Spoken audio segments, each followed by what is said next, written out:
The Northwest Province is experiencing persistent wet weather conditions, and this has left a trail of destruction. Power outages have also been reported, with Danville residents left in the cold and in the dark for a week. We had a rainfall on Monday, a heavy rainfall. So this rainfall took our electricity, and then it rubbed one of our wires down. So since we reported on Monday, I think I have more than 32 reference numbers from Eskom.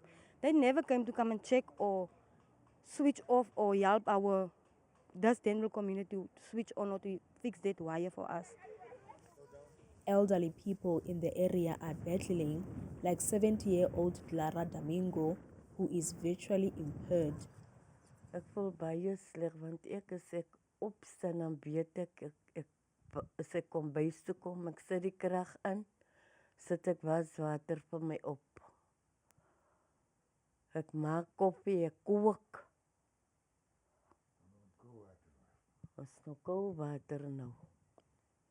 Vir die hele week amper. En die krag is ook nog af. Vir 4 dae is ons se krag af. En ons is pensioen, ons kan nie eens kook, ons eet nie aan die hand nie. Ons slap sonder kos. Ons moet net brood koop. Ons kan nie eens thee drink nie. Ons kan nie eens koffie drink nie. Hoe die krag af is. They say the power outage is draining their pockets. As ons kookie buite nie. Ons kookie buite nie, die houtjies wat die man optel is aan alles nat. Ons eet brood, bologna, atja, vanoggend het my neighbor vir my pap gemaak, die koffie gemaak en vir ons gebring. En as ons dit klaar geëet het, moet ons hoë bloedpille drink. Another elderly person is Sophie Fries. She says she's had to deal with food spoiling. Ons vleis is al vrot, ons kinders kan nie in skool toe gaan nie, en ek het 'n siek man wat moet medisyne drink en ek moet vir hom porridge maak. Maar nou ek het 'n probleem nie.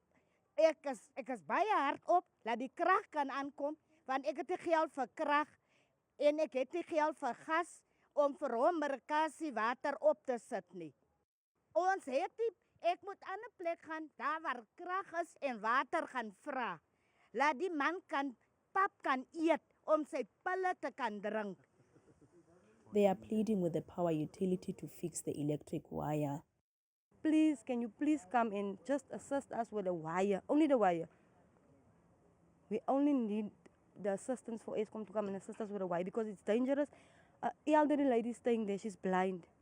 What if the house is going to catch fire? What are we going to do? Where are we going to go? Eskom says the inclement weather conditions makes it difficult for electricians to restore power supply timelessly and fix the electrical infrastructure issues. Meanwhile, one resident is concerned about road infrastructure. Ons voel sleg hieroor, want hoe kan ons loop, onze kinders, kleine kinders, hulle moet skool toe gaan. Je moet karel om opleiden, die karel is vast. Ons kan niet lopen, nie, ons kan niet eens naar een café toe gaan. Nie. Want daar is niet voor ons om te gaan. Nie. The Provincial Flood Disaster Management Coordinating Committee continues to monitor the situation. Settlements located in low-lying areas as well as poorly maintained stormwater drainage systems are exacerbating the impact of flooding. Residents are therefore urged to avoid building structures within flood lines or wetlands. For Newsroom Africa on Channel 405, I'm Refilwe Seboko in Danville in the Northwest.